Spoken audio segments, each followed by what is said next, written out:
Powered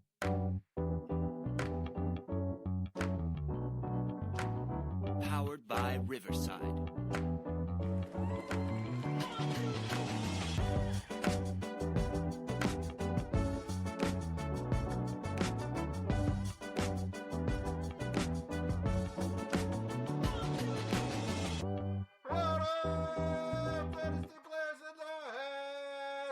It's the Dynasty front office, and we are building you championships one trade at a time.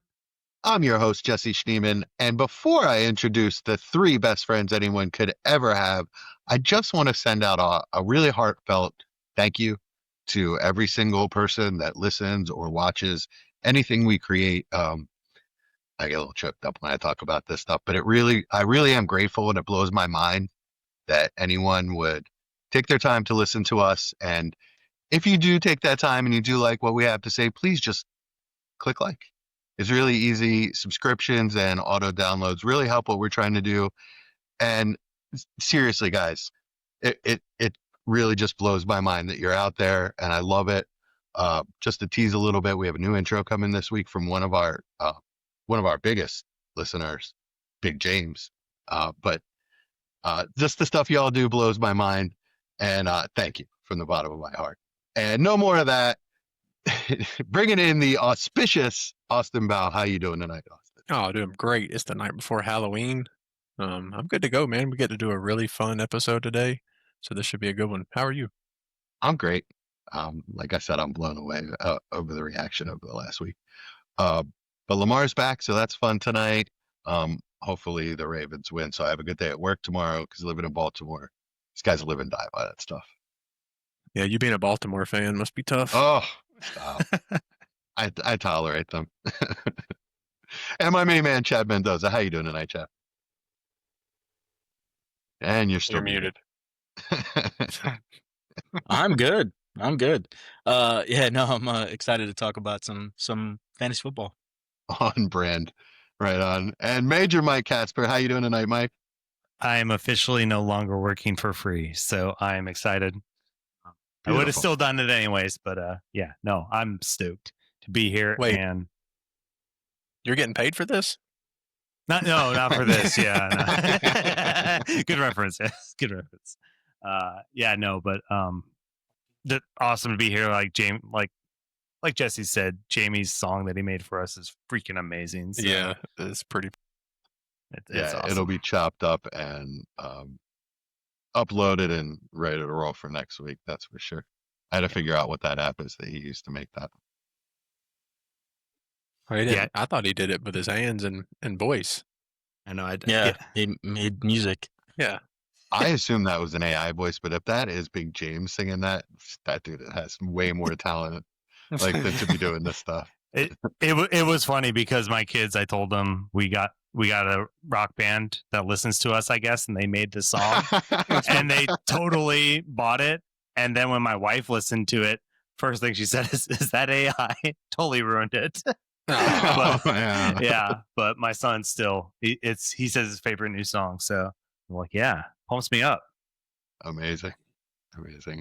All right, Mike, why don't you tell everybody where they can find us when we're not podcasting? Yeah, absolutely.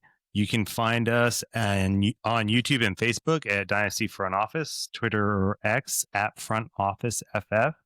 The Discord, link in the description. We'll be here every Thursday, followed by the pod release on Fridays. Please like and subscribe. Listener League is active. We have shirts for the year one players on the way, so join the Discord and become part of the family.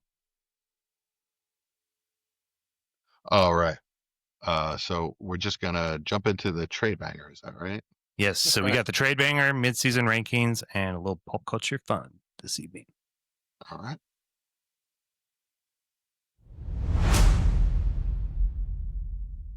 This is the trade banger of the week, the one deal that's too good, too bad, or just too wild not to talk about. If you've got a trade that shook up your league, send it our way. It might be next week's banger.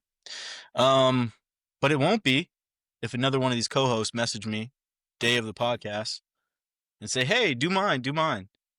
Because that's what Austin did. So sorry, listeners. I had one planned for you guys, and it was great, but we scrapped it. How are you guys doing? Oh man, just great. Thank you. Yeah, no problem, man. Just thought I'd give you your flowers.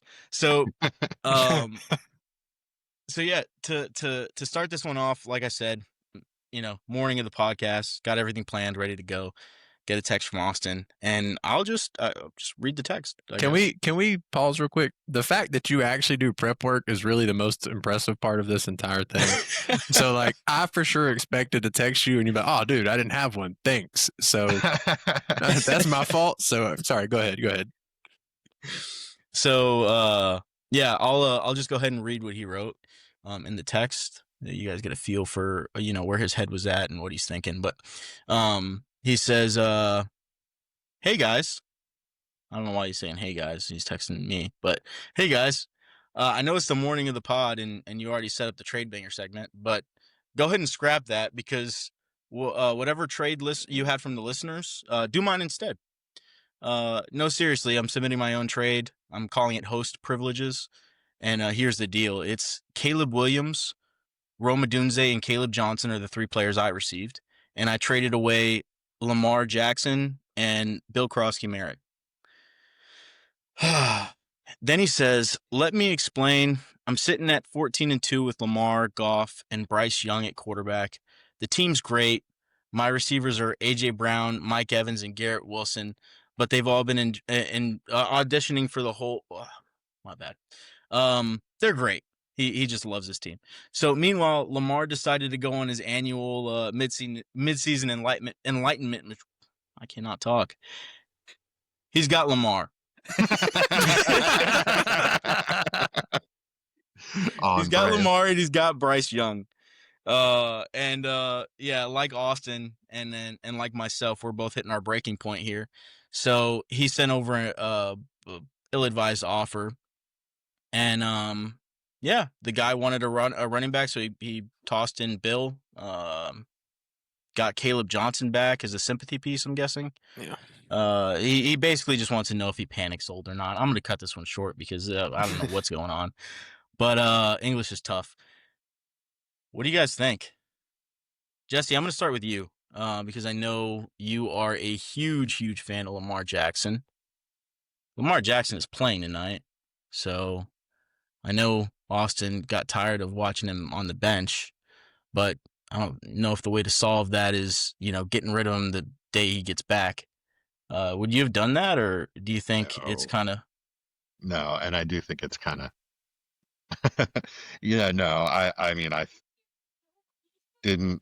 I thought I commented in the chat of the league, but I didn't at the time. But yeah, no, I Lamar side by a lot. Just a little foreshadowing. You'll see Caleb Williams is coming up for my fallers list in a little bit. Caleb Johnson. Interesting. Yeah. Caleb Williams. Caleb Williams.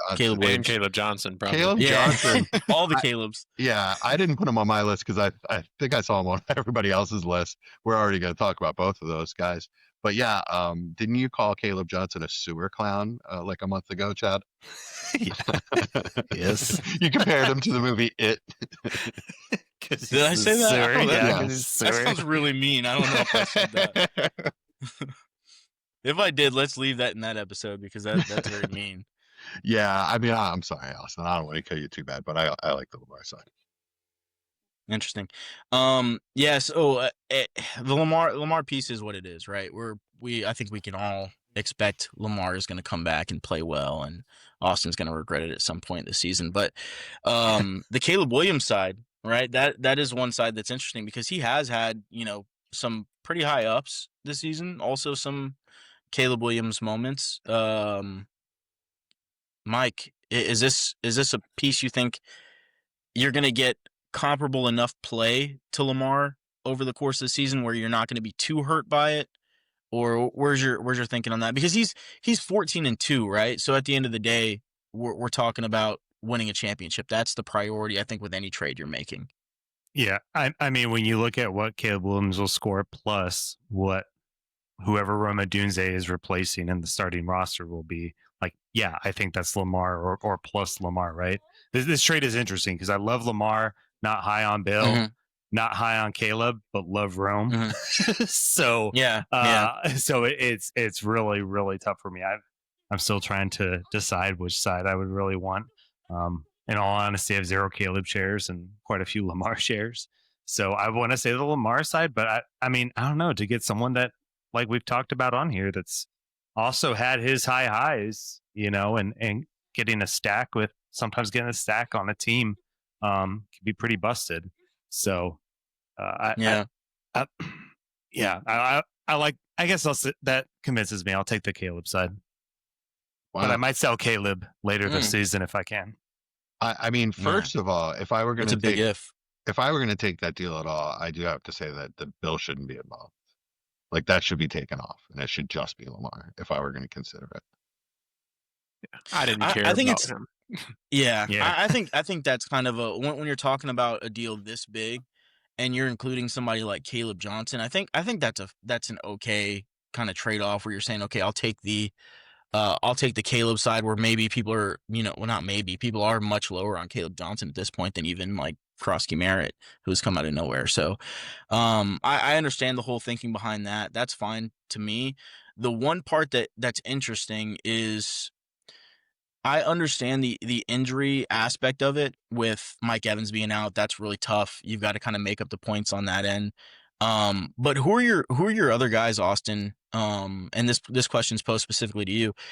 Who are your other guys on the roster that Rome is stepping in for, where you think, okay, this is going to make up the points between Caleb and Lamar Jackson? Well, that week I literally didn't have a third starting healthy receiver. So, I mean, anybody for that week. But, like, he's going to take over most weeks for, like, Travis Etienne, Rashad White, Jamison Williams, Mason Taylor, Kincaid. So one of those guys would be like your 8 to 10 week or an 8 to 10 point a week kind of guy. Yeah, unless they get a touchdown. Yeah. Okay. Yeah, but yeah, it's tough. It's tough. I think if your record wasn't as good as it is now, if you weren't 14-2, I would understand it a little bit more personally. For me, at 14-2, I'm trying to make winning moves, and I'm not convinced that this puts you in a better situation. Mike, do you feel this puts him in a better situation? I know you said that you like the other side of the trade more, but do you think he's in a better situation today than he was before? Not just for this week, but going forward. No, I guess now listening to kind of who it's replaceable. I mean, it improves his depth overall, I think, and he'll probably have more stable weeks. But to not have those big blow up weeks might cost you come playoff time. So could happen to anybody, right? But Lamar's pretty consistent when healthy. So I see. What about you, Jesse? Well, I see the disconnect here. Now that I look at the rankings, Austin has him much higher, and I don't want to spoil the later part of the episode. We'll get into that later, but that's where the disparity is. I have lowered Caleb quite a bit, and Austin has not. So, Austin, talk to me about Caleb. What do you see? I mean, he's QB 12, and he's already had his bye. It's pretty simple for me. He's been good 5 of 7 games.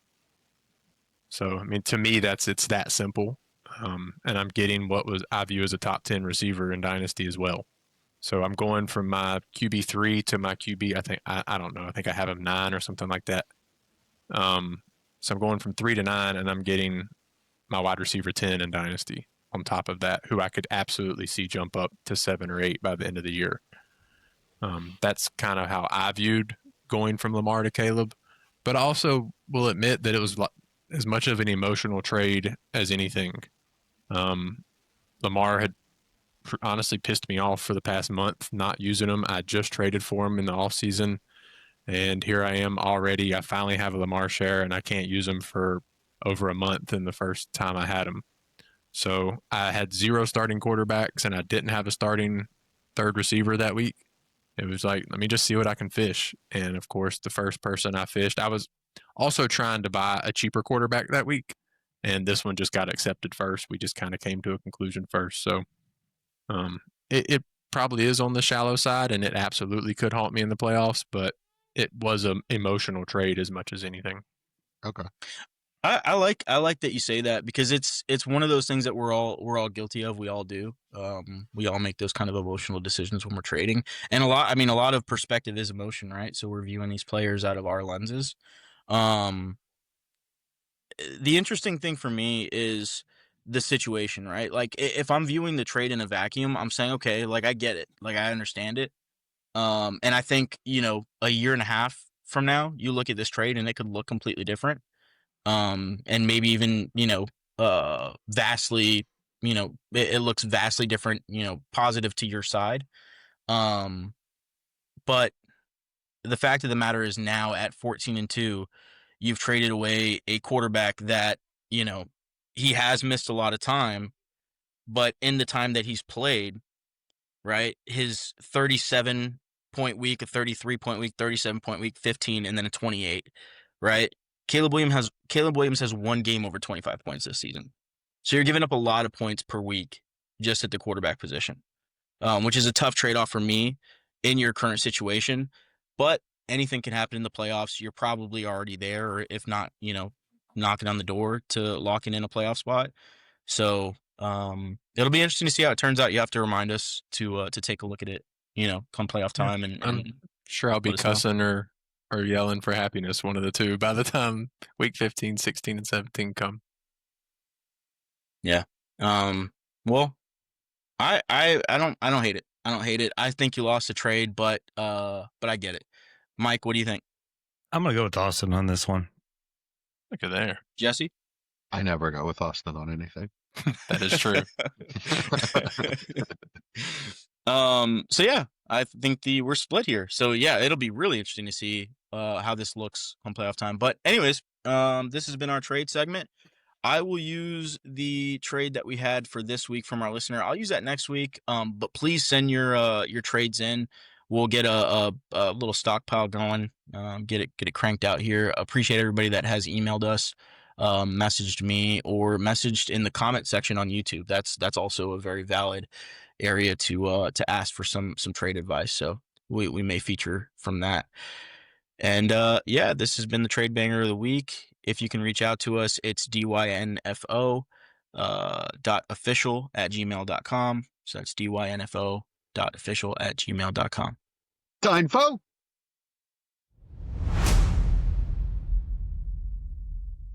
All right, y'all. It is mid-season, and we have updated our rankings. We're going to share them with you. Just to preface this is super flex, half-point premium, tight end. If you can't see our rankings right now, it's because you're not in our Discord. So what are you doing? Get in the Discord. It's free. You get to see all of our rankings, adjust yours to ours to yours. It's just actually a nice reference if you're going to make a trade, if you can't talk it out with anybody, if nobody's available. But usually there is in the Discord. So talk it out, look at the ranks before you make an Austin trade. All right, gentlemen, who wants to go first? Mike. We starting with quarterbacks, or Yeah. Yes, quarterbacks first. All right, so and just one at a time. Or a Yeah, couple? let's just go. Okay. Yeah, let's go one at a time so we can talk value.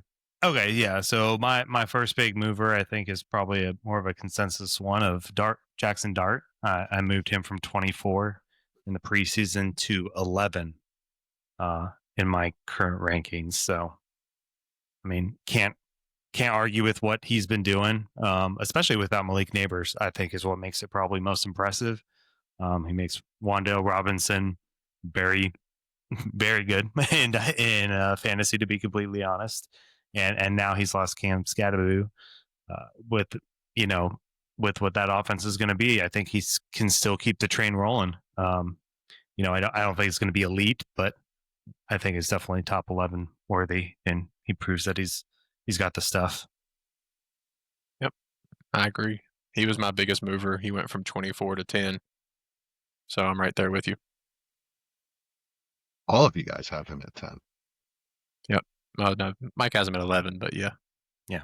Oh, no, he changed him to 10. I see that. You're right. Oh, did I? Yeah. Yeesh, I have him So at the 20. real question is what are you doing, Jesse? Well, I have him at 20, and I thought that was actually aggressive. I don't look at other people's ranks when I do mine, and Yeah. thought I'd be around where you guys were. I'm genuinely surprised that you have him above. Like Justin Herbert to me is, oh man, not in a million years. Would I have a rookie that's played 4 games over Justin Herbert? But to each his own. I mean, I like I said. How do you have him behind Cam Ward? That's the one I wanted to wait to ask. Yeah. Well, Sorry. okay, That's the one that sticks out to me. I have them tied, basically. I know there's no way to have them tied on a ranking sheet, but yeah, Cam Ward was the first overall pick for a reason. He's made throws to Jaxson this year that Jaxson Dart can't, or hasn't. Sorry, I don't know if he can't, but hasn't shown that he can. So the upside with Cam Ward is there. The now is there with Jaxson Dart. So I struggled a lot with that one. So I could be convinced to get him up to 19. And also I'm looking at this now, and I can be convinced to move Kyler below a lot of these guys. But other than that, well, maybe Stroud as well. So maybe I can get him to 16, but 10 I think is ultra aggressive for a guy that's played as much as he has. Chad, you're muted. Yeah, probably a good Thank thing, God. but you're muted. Whatever it is you have to say about Dart. Go ahead, Chad. I was just saying consensus is 11, so we're just above now consensus. he's frozen. Yep. With a Oh, big I'm smile. frozen? No, Big old you're frozen there you are. smile. Nah, You're good. Okay. Yeah, I was just saying consensus is 11, so we're literally one spot above consensus. That's aggressive. It is, but I also think it's the cheapest you're going to get him. And I think if you go and try to trade for him currently, it's going to take one of those guys that are either at or above where we have him to get him. Look, I think the kid's very good. I think there's some really, really good established quarterbacks above him. Brock Purdy hasn't even played, so you can't really compare numbers. But yeah, Herbert. I mean, he hasn't played enough either, Dart, to really compare numbers. But yeah, it's so aggressive to put him above established players. So I think consensus is in error there. But I think you've got to put him above some of the established players, or you'll never get him. Is the kind of That's thing we're fine. talking about. I'll take the established guys, though. You know what I mean? You do have him Yeah. above Caleb Williams, so I will I give do you have that. him above Caleb Williams. I think he's a better Which quarterback. might be also just as crazy, but I we'll think get he's a to better that later on. quarterback than Caleb Williams. Caleb Williams scares the crap out of me. Do we want to just roll right into that? Yeah, sure. Yeah, Since that's we've the- already kind of teased it twice. Man, I don't Um, even like Caleb, and got him leaps and bounds below where I got him. Man, he just doesn't seem like he's ever really going to get it. He just doesn't, and I just think it's going to be like this, right? And eventually, he's going to wear out his welcome. He's going to move on and bounce around, and I'm not interested in this kind of quarterback, to be honest with you. The guy that doesn't get it. Maybe he will in a couple years. So I'm not interested in waiting around and watching his value plummet while he does. I mean, I can agree with that a little bit. Like a lot of his, once he's off the scripted plays stuff, his numbers are noticeably worse. Because his feet are pointed in the wrong direction. Yeah, He thinks he can make plays that he can't. I think that's his biggest problem. Hero ball, that kind of thing. yeah. So I get that. I'll let the other two stands for him, but I thought I was going to be lowest on Caleb, and Yeah, I and you had him guys, at 14. So Tell me why I'm wrong. I've made my case. Chad? Well, I mean, he's looked like a good quarterback this season. It's not been like he's just been terrible. Last year, I mean, I was probably the lowest on Caleb Williams coming into the season. And I've watched him, and he's looked like he's had some good moments. He's looked like he's had some bad moments, and that's going to happen to a young quarterback. Same thing with somebody like Bo Nix, right? Or if you take the Giants game out of it, right, and Bo Nix has had probably more low moments than Caleb Williams has had this season. So, I mean, I don't not for about fantasy. He hasn't. Yeah, I don't. Well, I'm talking about for NFL play, because he was talking about him bouncing around and not finding his feet, and I don't think the decision making and the mechanics are bad for Bo. I think his accuracy needs to get better, or maybe that does have something to do with mechanics. But I don't think the decision making is bad.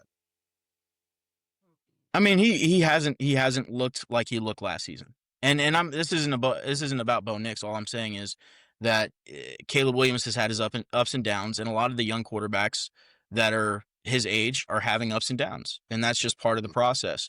So I'm not, as long as I'm seeing some of the high caliber play as far as running an NFL offense, then I'm willing to give a quarterback that I think is talented time. Last year, I didn't see it with Caleb Williams. That's why I was so down on him, because I didn't see it. I'm starting to see it a little bit more now. So, for me, I think in this range, he's right where he needs to be. That 11 to 13, 14, I think is fine. I'll give him credit from going.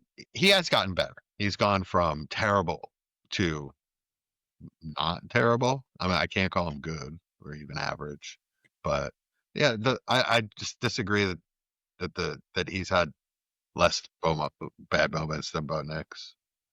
I don't know. My main point with him is that I think if you put Bo Nix or an average quarterback into that offense, there's a lot of layups. It's well designed. There's a lot of great players around him, and that he should be playing better.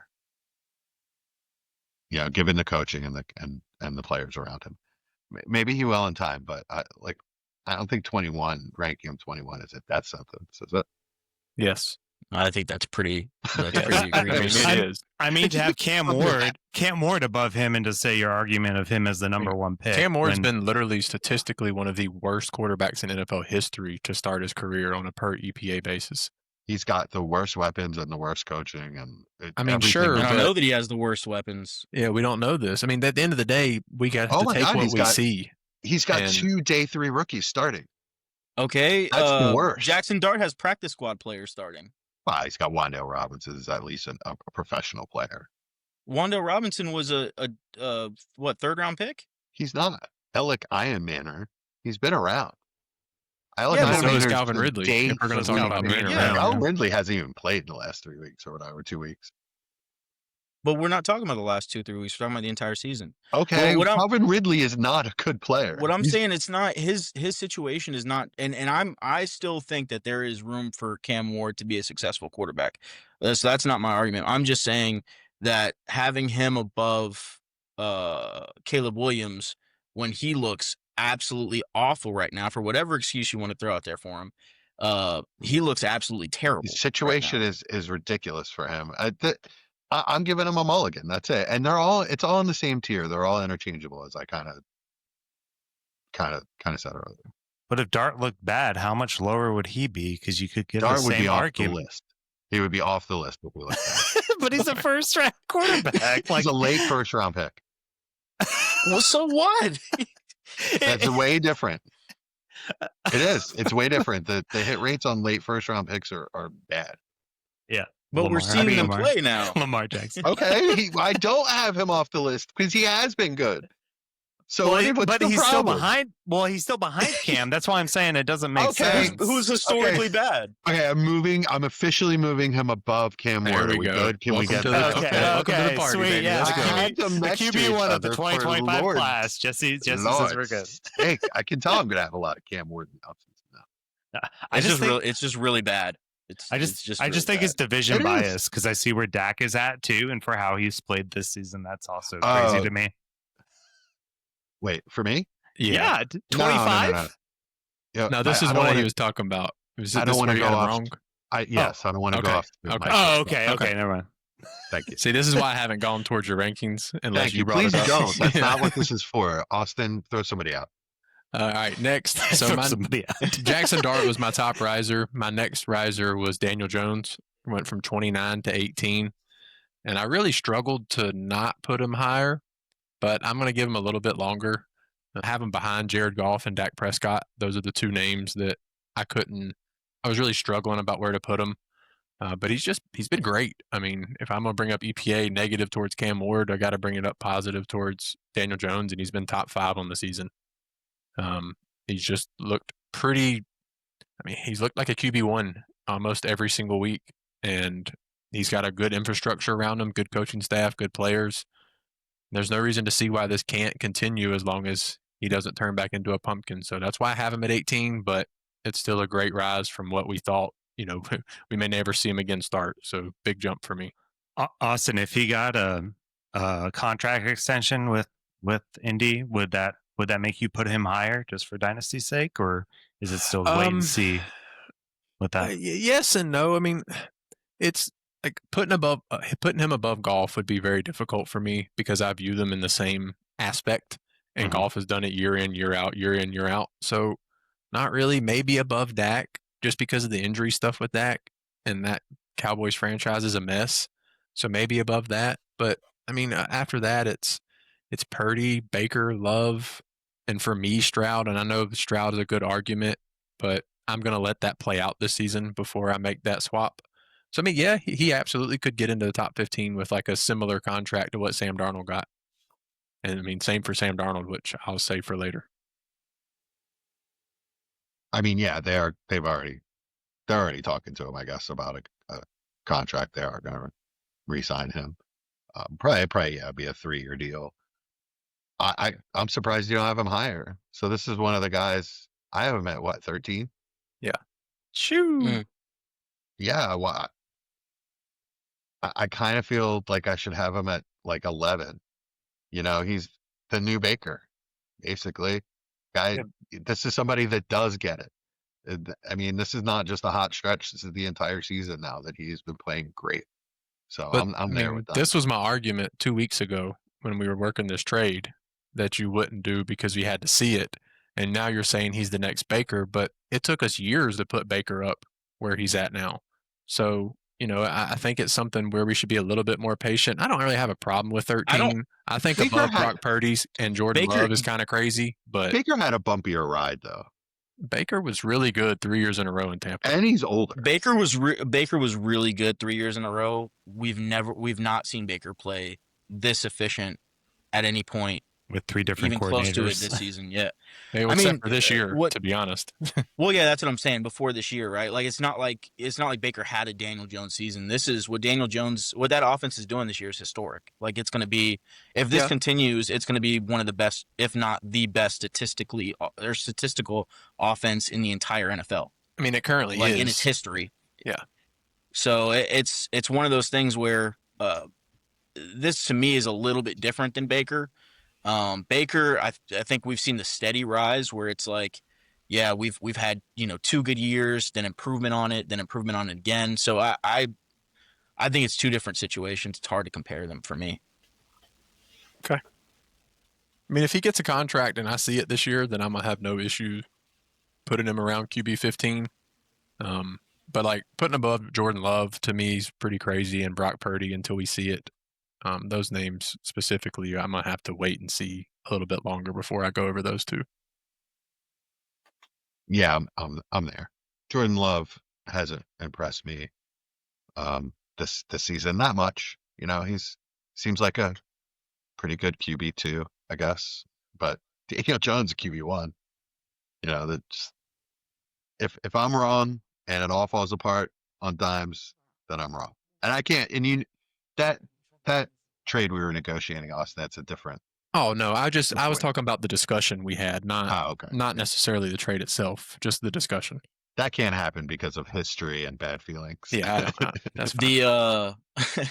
The quarterbacks that I have him above and the ones that I was struggling with a little bit, so that I have him at 14 and I have him just above Dak and CJ Stroud. And the reason CJ Stroud, I think for obvious reasons, right? Like the struggles, but what's holding CJ Stroud there was the good first year and the age, and the hope that offense can get better over time.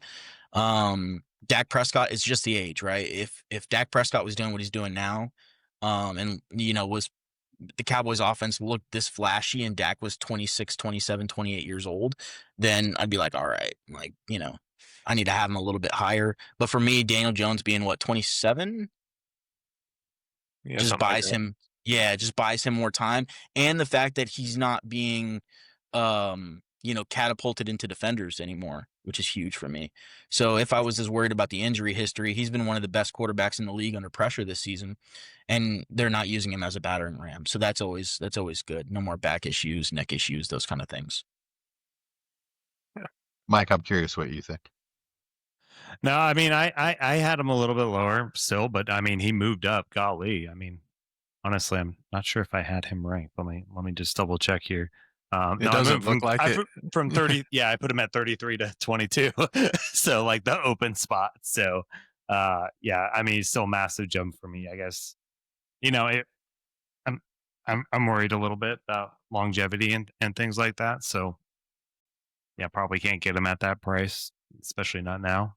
But, I mean, he's been good. What can I say?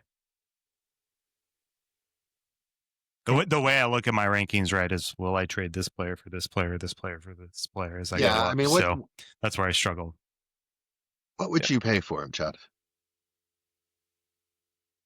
I think it depends on if we're talking, you know, players or picks. You know, that's the way I kind of that's the way I kind of do it too. Is I'm saying, okay, is the player that I have behind him a player that I would swap for him? I wouldn't swap him for any of the players I have below him. And as far as picks go, probably the lightest I would go is like a mid first. And it would probably take a little bit more than that, to be honest, for me to get rid of him. So a late first and a second. Yeah, around that range. So I think it depends. It depends on where you are. Like if you're in the draft and there's a player you really like, quarterbacks in this range for me, mid first is like kind of the floor. Like I'm okay getting rid of them for that price as long as there's, you know, a strategic move in the making with it, not just randomly, you know, throwing away a quarterback that's performing for a mid first. Yeah, Gotcha. seems fair. I agree with him. That's where I'm at price wise. Okay. Yeah, that's fair. All right, where are you Chad? guys with Darnold? Because they seem pretty similar to me. The spot below, I have him at 19. Okay. I had him at 20, a little bit above. Yeah. I'm at 19, so below. I'm 11 on Darnold. Woo! Yeah. Really, really rose for me. He looks great in that offense, man. He does. He was locked in. He's got I mean, as solid as they come, wide receiver 1 in JSN. You know, I good running game. Line seems to be worked out.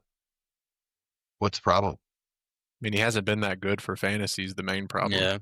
He's Yeah. QB 19 and it hasn't had a bye. Like we're talking all this junk about Stroud and he's QB 14 and had a bye. Yeah. Caleb Williams QB 11 and had a bye. So like That's we're gonna why talk I all this. dropped Well, junk. he did have a bye. He had a bye last weekend, isn't it?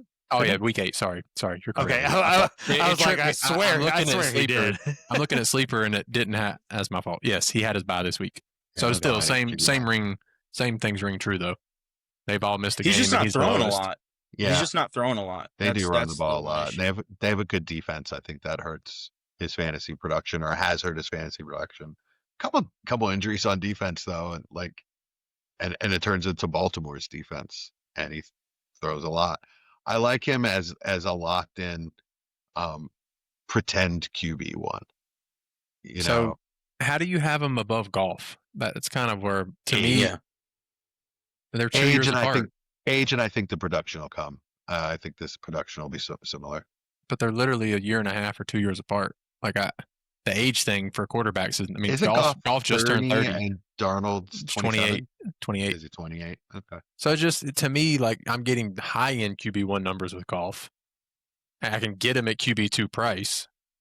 And why would I take Darnold, who What do I have? You're not getting high end QB1 numbers this season from Goff. Yeah, That's why I've dropped him in my rankings. He's right. been Yeah, pretty that's the bad. problem with Goff is that he's okay, been 15. okay, yeah. and Yeah. they're running the shit out of the ball. So Yeah. I think he's probably been throwing less than Darnold.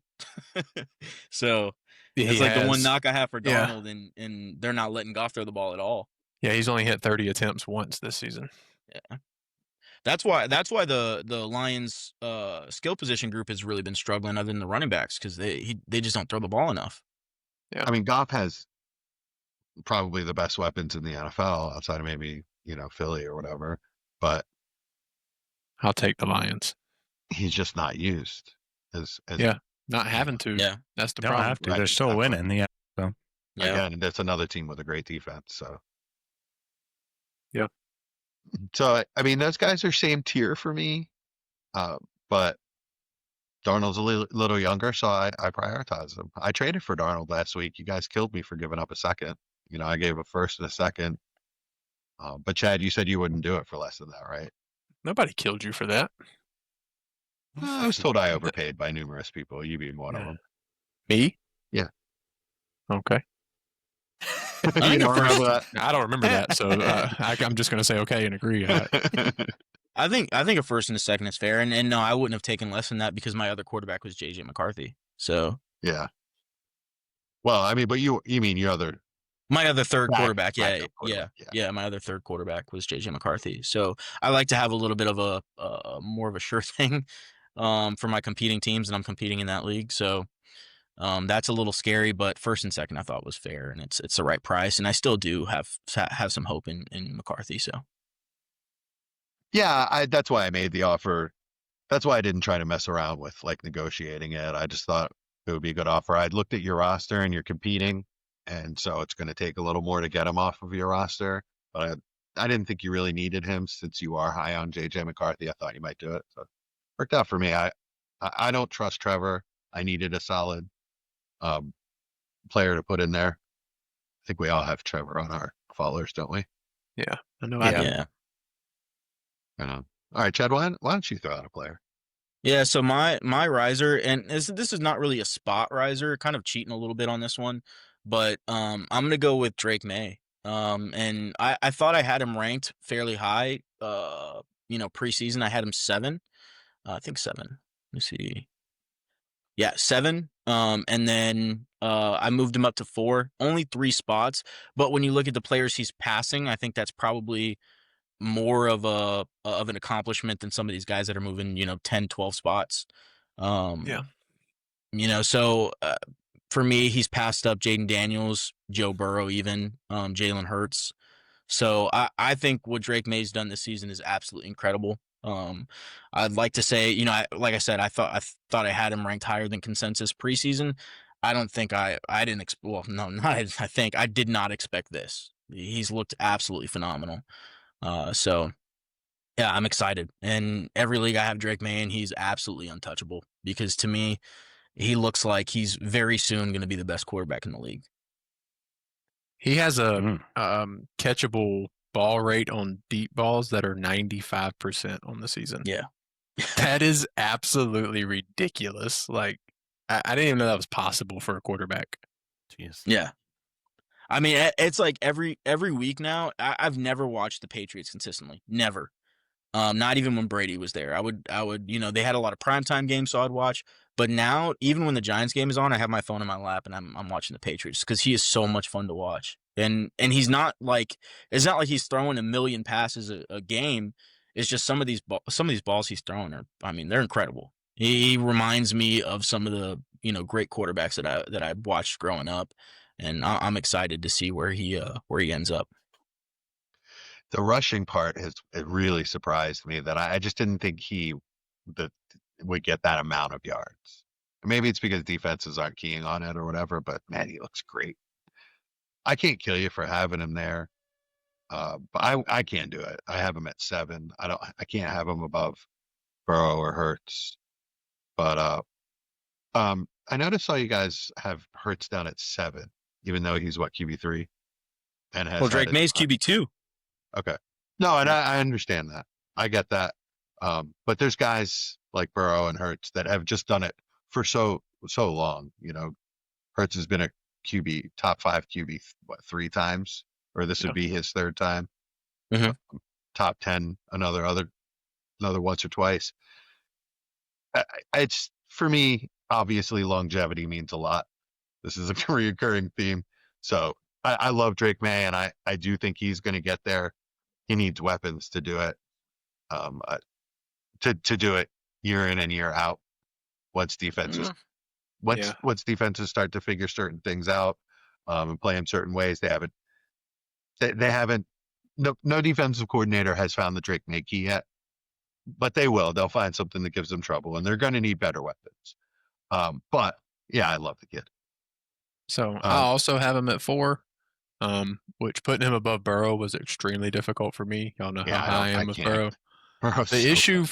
for me with Burrow is I'm thinking about the Dynasty community and not myself specifically. Burrow's going to be harder to trade away until he proves for at least a year that he can play a season healthy.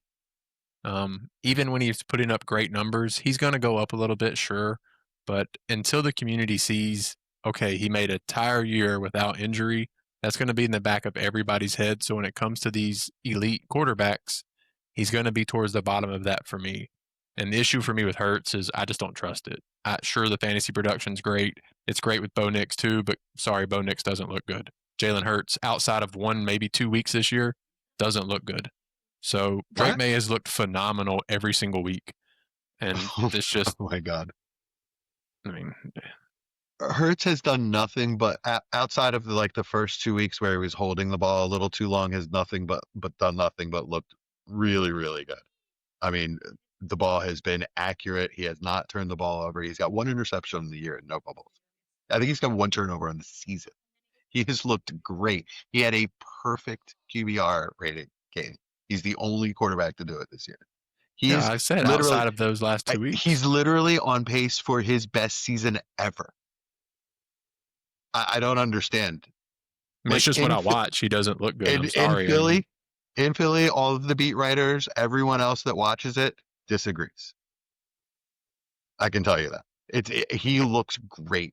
He looks like he did in the Super Bowl right now. So Drake May, I think I've I don't know, I struggle with comparing the comparisons with Burrow and Jalen Hurts and Justin Herbert, those kind of players where at this point in their career, they are name brand players because they have done it for a long time. But I think you just got to put it in context and say, okay, Drake May is doing what these guys did when they were at their best early on in their career, arguably at a higher level. I mean, he looks like peak Burrow right now. Do you remember Herbert's rookie year? He was so good. Yeah, and Drake May looks Jesse, Drake May looks incredible. He looks like Patrick Mahomes in his prime when he's playing this season. Right on. He looks incredible. So I don't think there's a throw on the field this kid can't make. I don't like the Patriots at all. I have no bias towards them. I just watch this kid and I'm like, man, they've done it again. This guy's going to be a generational quarterback. You know, if they get him some weapons, it's going to be really, really scary what he's going to do in this league because he looks amazing. I just think talking Dynasty and not just football. Well, I guess football, but you know what I mean. Because talking fantasy, but I mean, Jaden Daniels had arguably a similar season to Drake May last year, right? And he was vaulted to QB 2, 3, maybe 4 was the lowest that he'd go. So I think that's where it's coming from is just that jump that comes from the young one, right? And you either got to get on top of it or you're going to fall behind, right? So I'm not saying, hey, next year May is going to have this big down year or anything like that.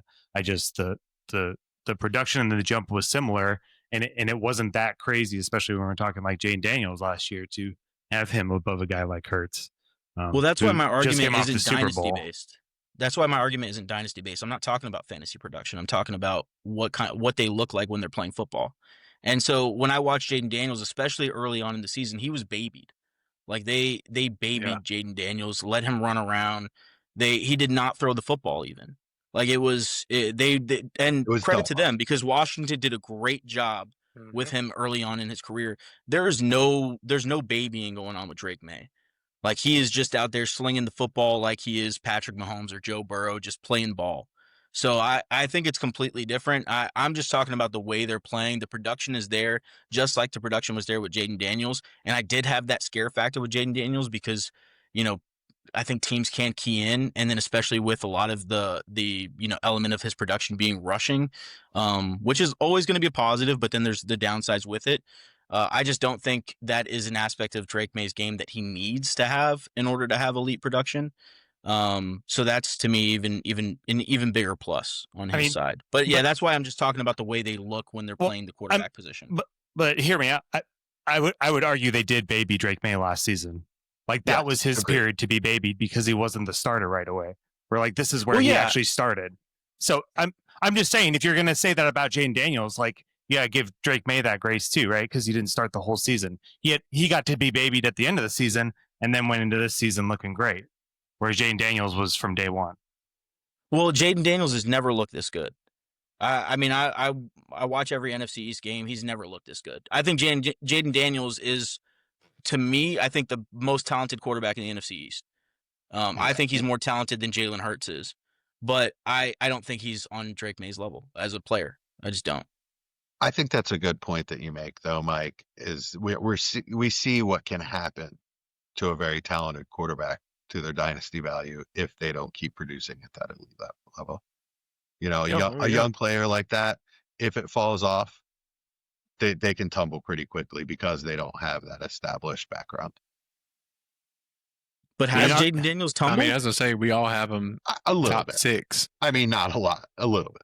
Yeah, but it's the most insulated position. I think you just need a hot name like Jaden Daniels and Drake May is.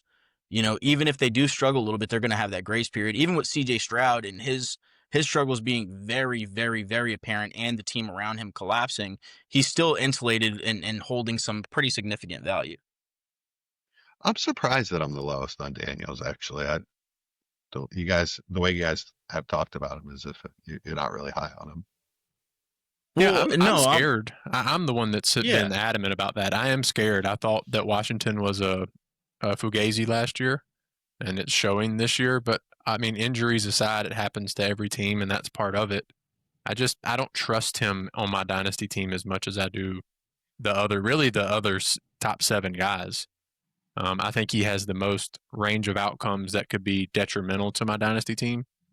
But he also has the highest ceiling of any of these guys up here as well. So that's kind of why he's still in the middle of this group for me. It's because he still has QB1 ceiling. He could come out the next week he plays, and by the end of the season be dynasty QB1, and it would not surprise me one bit. He could also come out and look the way he has the majority of this season, and we're going to be talking about is he 7, 8, 9 and at the end of this season. So that's kind of where I'm hesitant on it, and it's why with Drake May, the type of player he is, I'm going to bump him because I feel more confident in the football I've seen. I dropped Jaden Daniels because the number one knock on him was his style of play and his body type and injury factor, and then it happened twice this year, so I have to ding him. Yeah, it's fair. Yeah, I mean that's the only reason Joe Burrow's getting dinged right now too, right? Yes, like it's the injury factor. Oh yeah, otherwise he'd be 1, 2, or 3 for me every season because I think he's the most talented QB in the NFL. And the well, maybe Mahomes. Yeah, I think I'm fine with either. I'm fine with either. I won't argue either way. The insulation I like with Maye too, with the production, is it's first year of a new coaching staff, and he has an offensive coordinator that is never ever going to be hired as a head coach again. I can imagine. So he's not going to get Josh McDaniels is not going to get a third chance. So to be able to have that with a young quarterback that's obviously getting the most out of him, like, you know, I don't think he's going to go as stale as what's his name, Jane Daniels, offensive coordinator. Cliff Kingsbury, sometimes his offenses go a little stale, it seems like, but I don't know if that'll happen, but I like having that insulation rather than not. And yeah, I mean, obviously, the dream, Baker Mayfield, three different coordinators. The dream would be is he pulls a Peyton Manning and they're with him his entire career. You know, that's the similar kind of coaching situation that Peyton dealt with. He dealt with somebody that was never going to be a head coach again, and look what it did for him. Obviously, that's a ginormous comparison, but I'm showing the ceiling. Yes.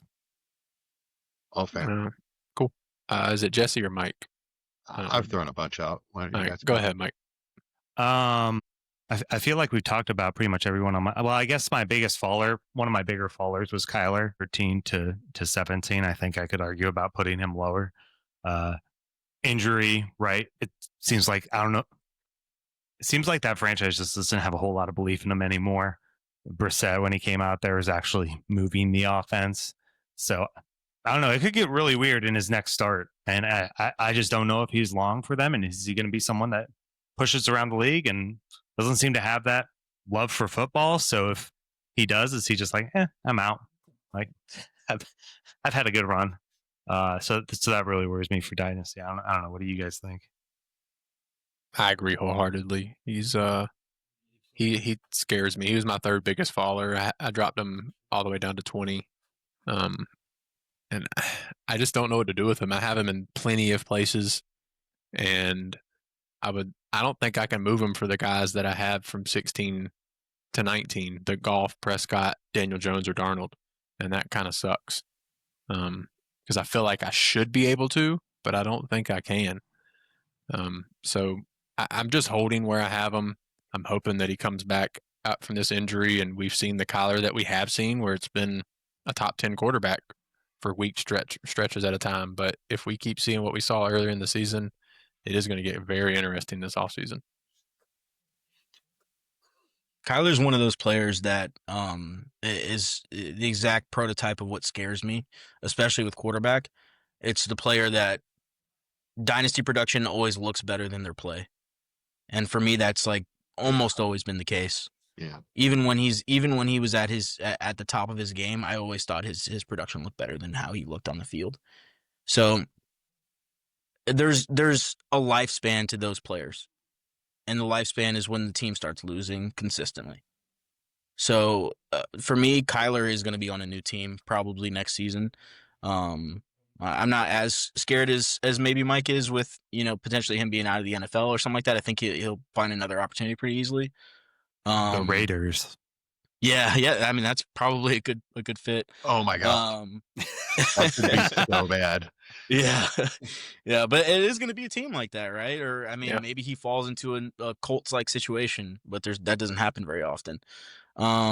So I'm scared if I have him anywhere, which I do. If I could move him, the second on top for any guy that I have in the kind of tier above him, I'm excited to do it. Any of those like Dak Prescott's, Daniel Jones, Jared Goff's, any of those guys, I'd do it in a heartbeat.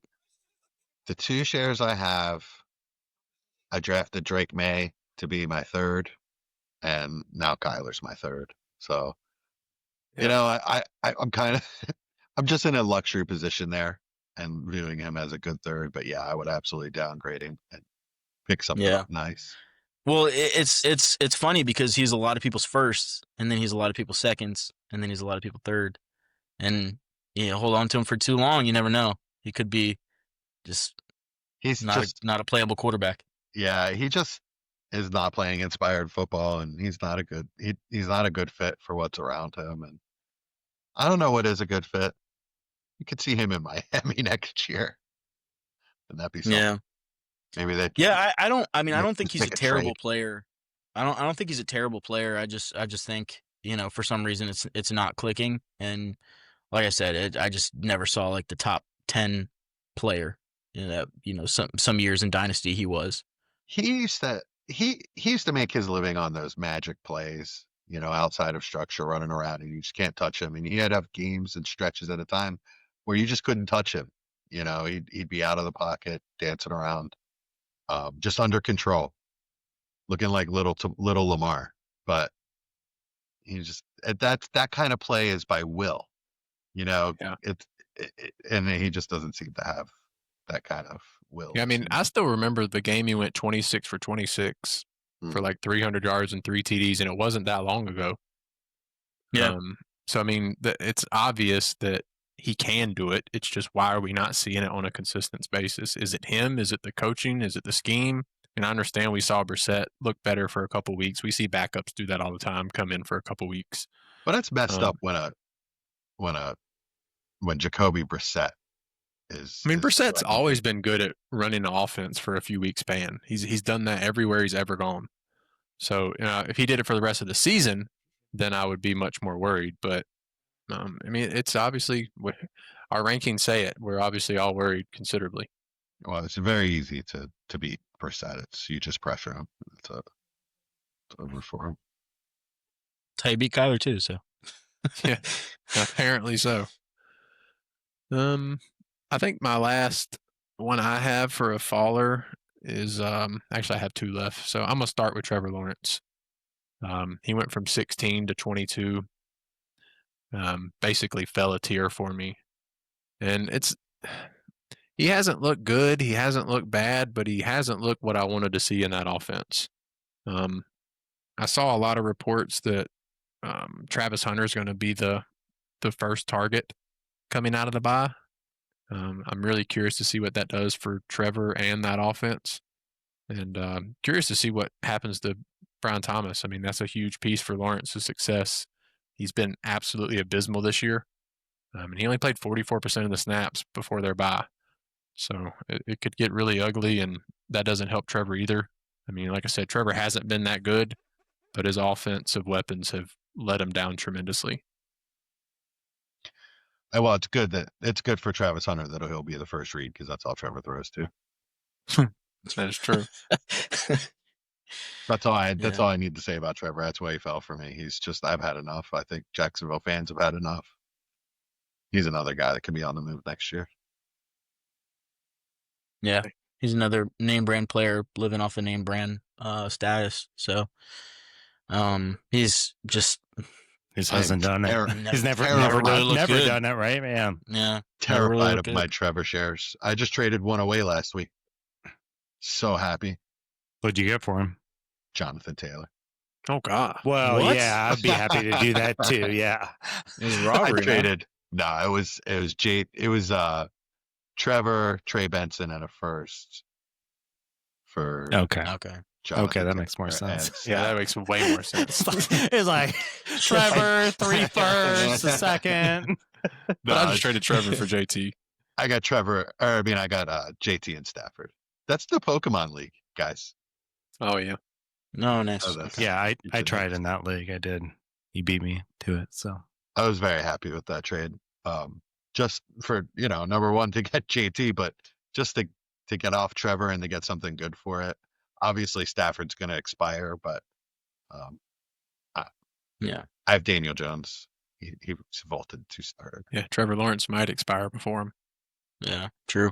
Oof. Nah, he'll get another chance. Yeah, He will. What you got, Chad? Yeah. So, we're on fallers right now, right? Whatever. It don't matter. One of my big fallers is Bryce Young. Yeah. Boo. Yeah.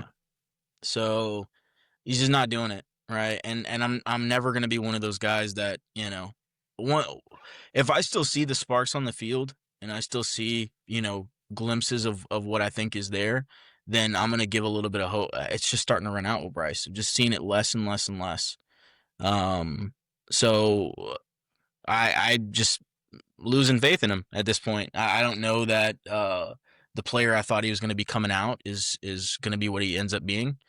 And I don't know that Carolina is going to get significantly better in the short term as a team and an offense specifically for them to really prop him up until he can figure it out. So I don't know.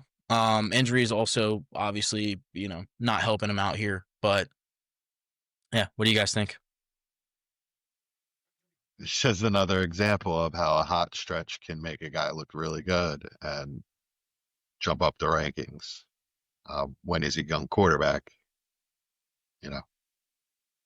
things can fall apart quickly. Austin, this is your territory. He's looked average, which is not what we saw to finish the season. What's different? Why is this happening? Defenses are a lot different. They're running almost specifically too high zone. Last year they ran a ton of man to finish the season off, and he picked them apart. Defenses have switched to a zone that's not allowing him to throw deep. I mean, when he came back last year, I think he was either first or second in the league in deep target and in big play percentage, and they're just not letting him do it this year. But still, this year so far, he's top 2 in catchable ball percentages on passes 20 and deep and on 9 and under. But the problem is he's second or third worst on intermediate passes between 10 and 19 yards. So for some reason, which is what he was really good at in college, he's just not excelling in it right now. I don't know if it's a mix of just him struggling, the offense, the playmakers. I'm sure it's some of all of it, but he's only completed like 20 of 56 attempts inside 10 to 19 yards, and that's where the offense thrived last season. So I don't know. I mean, I'm worried. I've dropped him down, I think like 4 or 5 spots, but I still have him above Cam Ward, Trevor Lawrence, and honestly Michael Penix and JJ McCarthy, because they've all looked just as bad for me this year. And that's probably my bias, so I'll go ahead and admit that. But they're all in the same low tier for me. Yeah, and I've got him around in front of Penix and McCarthy too, so I think it's been equally bad. When you get to QB2, it's really poo-poo tier, kind of. Yeah. The end of QB2. Well, JJ McCarthy to me is in the lower Tyler Shuck, almost unplayable tier. I don't think we've seen enough to put him there personally. We haven't. But Yeah, I don't think so either. Yeah, we'll have to see him more for that. But I mean, he looked abysmal outside of a quarter for 2 games. So, I mean, obviously, if that continues, then yes, Anthony we'll all have Richardson him. looked like an all-world quarterback for 2 games before he got hurt. So, Yeah. So I mean, we'll see what happens with that. we need a bigger sample size. But yeah, with Bryce, it's been a struggle. I mean, not to mention where he has succeeded, they've just ran the ball down the other team's throat, and that's what they want to do. And obviously, some of that's probably to cover Bryce in the passing game, because it has struggled basically every game this season. So I'm curious to see what changes, because something's going to have to for the team to be successful. Yeah. Yep. Scares me. It's fair. All right, where are we at? Mike, do you have any more? No, not that we didn't discuss. The one person I just didn't know where to put was Cam Ward. I don't know if we want to dig in there any deeper, but I honestly just had no idea where to put him. I just 'Cause put the him at the situation- bottom of that tier, guys. I said. Yeah. He just looks Fair. looks awful, but you can understand why. But Yeah. it looks awful. All right, we go down QB. Anybody else have anything they want to talk about? I think we got to go. Anything else? That's it. All right. It's been a front office. I'll miss your theme song. Peace. It's a great one. Ran it twice. Powered by Riverside. Like and subscribe. Follow us on YouTube,